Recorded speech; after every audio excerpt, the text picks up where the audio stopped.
We were talking before about how your radio kind of paints a picture of the game. How would you describe your gift, what you contribute to the game? Well, I provide information. I'm part of the support group, and it's my responsibility to identify each player as they come up to bat, announce any defensive changes, pitching changes, and make sure that I can pronounce everybody's name the way they want it said. Of course, Major League Baseball and the Phillies and our opponents provide us with pronunciation guides. And if there's still a name that I'm unfamiliar with, I can ask one of the broadcasters. Sometimes I'll ask, a manager or a coach or a teammate or the player himself. But I try to inject Josh some enthusiasm, but I never want to distort it such that people can't understand the name. I admired a lot of announcers growing up, but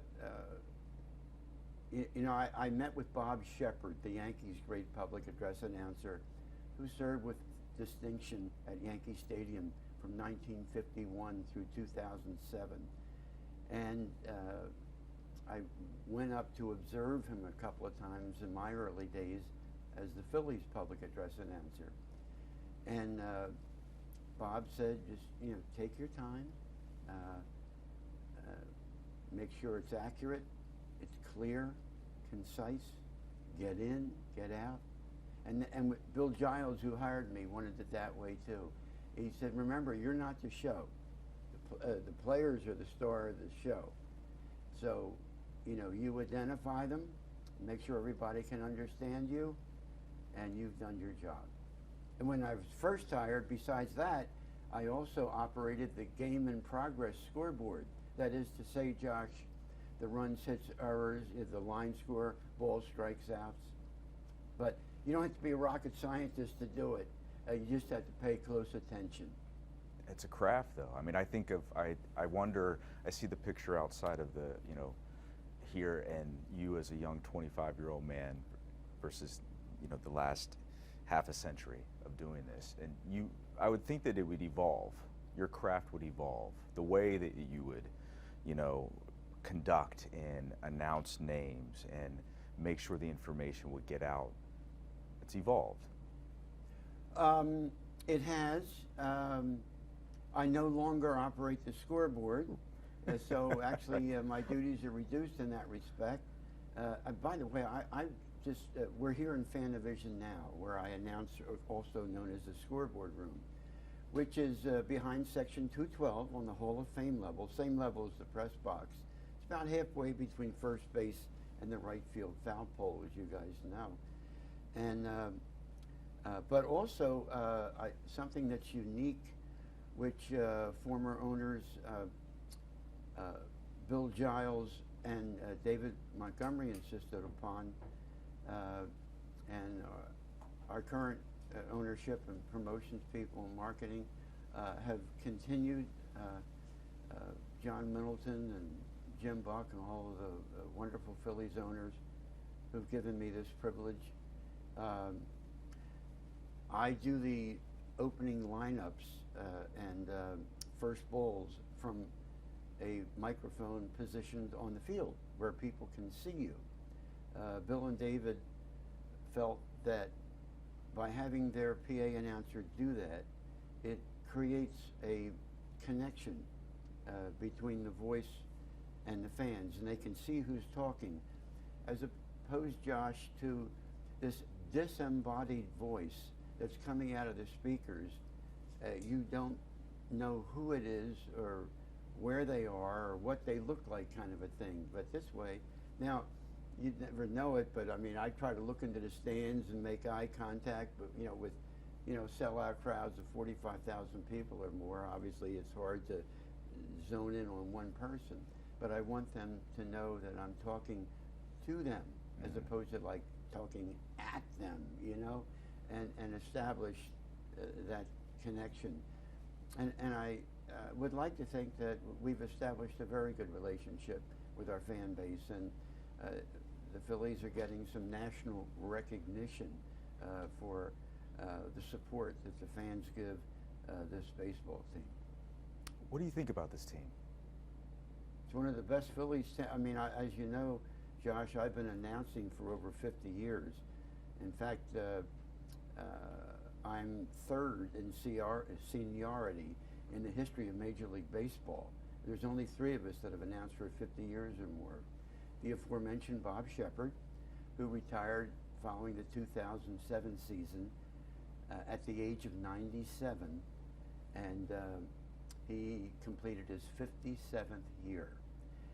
The only other announcer who has served longer is the great Pat Piper of the Chicago Cubs at Wrigley Field, who began when it was not even Wrigley Field yet. It was called Weegham Park before the Wrigley family in Chicago purchased the Cubs and Wrigley Field.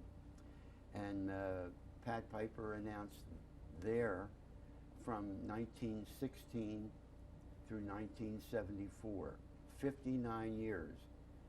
Then comes me with 51. So, and I might add, I'm just 77. So You're a young man. I'm a kid. You're a young man, yeah. And if the Phillies will have me, and my health holds out, and I can still perform at a high level, you know, and I'm in this role for another 9 years, that would give me 60. And that, you know, I would have served the longest. But my goodness, about the team, you know, the Phillies have been in existence for 141 years, beginning in 1883. Now, the World Series didn't start till 1901, when the American League came into existence.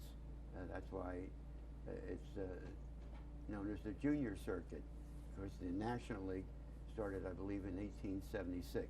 Phillies in 83. Anyway, in all of those years, the Phillies have been to 8 World Series, and we've won 2 championships. I have had the great honor to announce 6 of those 8 World Series, and I'm looking forward to a 7th, and I think we have a very good chance.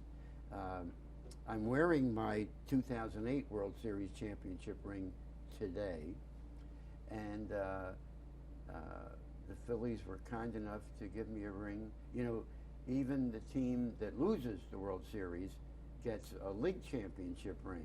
Mm-hmm. And so I've been lucky to announce 6 World Series: 1980, 1983, 1993, 2008, that's this, 2009, and 2022, and maybe 2023. That would be number 7. Maybe. Lucky number 7. Hey, I like the sounds of that. I do too. I want to go back to that picture that I saw outside this door, the 25-year-old. At 25, did you ever think in 51 years you would have accomplished or been a part of this organization and being that conductor, having that connection with fans? Did you ever think that this would be where the journey would take you? I just think I'm very fortunate that the Phillies were kind enough to give me this opportunity. I love it with all my heart. I think people can hear that in my voice, with my enthusiasm and love of the team. And geez, I mean, I love the field. From the time, Josh, I was born in Philadelphia and lived in the southwest part of the city for the first 7.5 years of my life. Then as our family expanded, my mom and dad and brother and sisters moved to Mount Ephraim, New Jersey, just across the Delaware River, the Walt Whitman Bridge from here at the ballpark. But from the time my father first took my brother and me to Connie Mack Stadium, and I walked in and saw that beautiful green grass at 21st and Lehigh. And I heard on Saturday afternoons, that was like the kids' day, and they hear all the youngsters yelling, "We want a hit," you know, and cheering for the Phillies, and seeing Robin Roberts, who along with my father was my hero growing up, one of the greatest pitchers in Phillies history, and Hall of Famer, number 36. Richie Ashburn, Del Ennis, Granny Hamner, Willie Jones. They were the whiz kids. Basically, that was the nucleus that brought us to the World Series in 1950. One of the two that I didn't announce. I was only 4 years old. So, and I didn't do 1915. That was the Phillies' first appearance in the World Series. But there's such history here, such tradition. And the Phillies front office does such a great job marketing and promoting and reflecting on this great history, bringing back former players. We have a Phillies Wall of Fame. What great players are on that wall? And I've had a chance to introduce practically all of them. So it's just great to be here, and I'm so thankful. And when you're here in the ballpark, you understand how special it is, and hear the sights and the sounds and the smells. You know, I can remember the sausage sandwiches, the hot dogs, the Cracker Jack. This is going to sound silly, but the cigars. I'm not a smoker. I'm a non-smoker. But there's something that is about like cigar smoke that just, you know, they have cigar parlors and all, you know, like at the Union League. But I just like being here. There's a presence, and there's a family connection, Josh. You know, again, I mentioned about my father bringing me here. I'm so grateful to my mom and dad, and really, people ask me, since I've enjoyed this lengthy career, you know, what courses did you take? Where did you learn to speak so well? Well, I did take courses. I attended Philadelphia Public Schools, Mount Ephraim Public Schools, Audubon High School in South Jersey, Glassboro State College, undergrad, Temple University Graduate School. I took some speech courses in undergraduate school at Glassboro State, now Rowan University, and Temple University.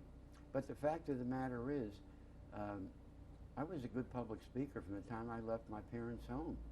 And so were my brother and sisters, Rick, Sandy, and Kim.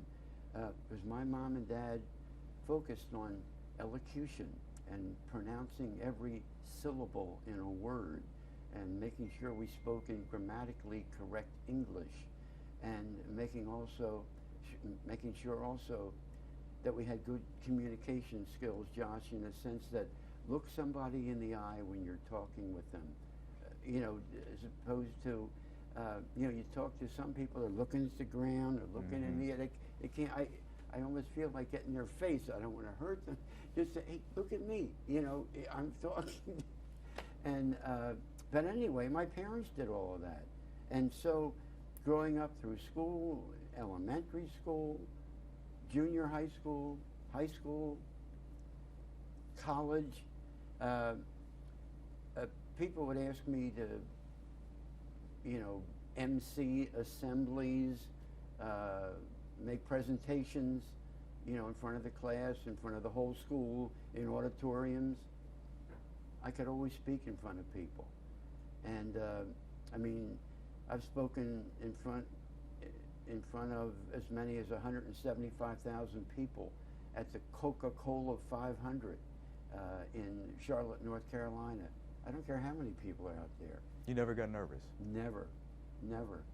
I mean, listen, I can't sing.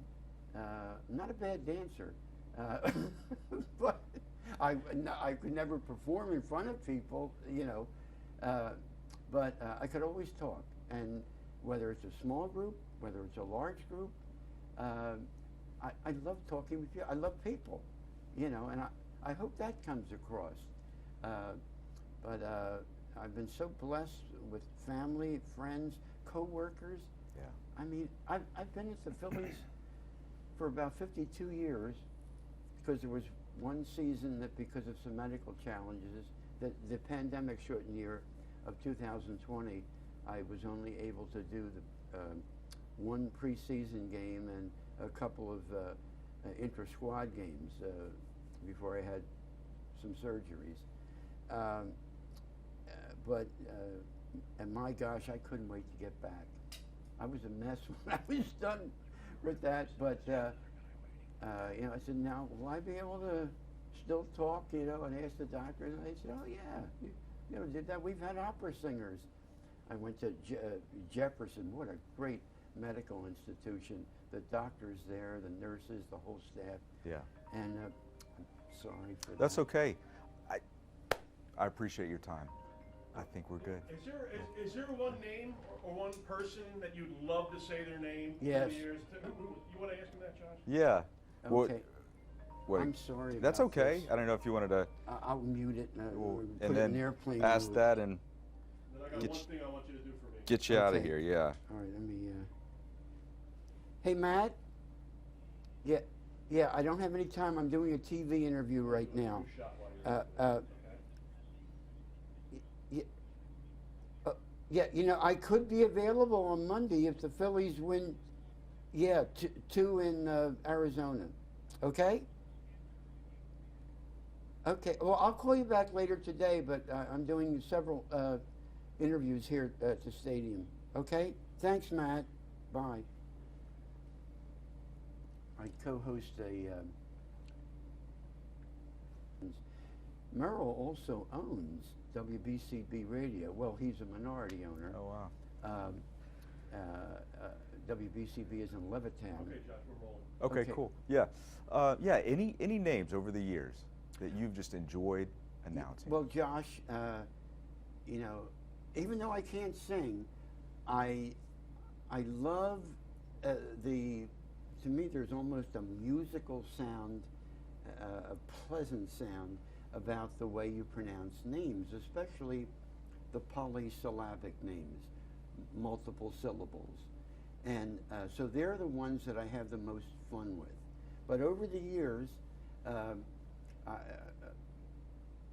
now batting for the Phillies, number 12, second baseman Mickey Morandini. Now batting for the Phillies, number 19, left fielder Greg Luzinski. Greg was my radio partner for 16 years on WBCB. You know, on the current club, there's a lot of them too. And Can you give me a couple? Yeah. well, How about the big guy? The big guy. well, number 3, first baseman Bryce Harper. Number 10, catcher J.T. Realmuto. That's all. Number 8, right fielder Nick Castellanos. How about Josh Sanders? Now batting for the Phillies, second baseman Josh Sanders. I appreciate that.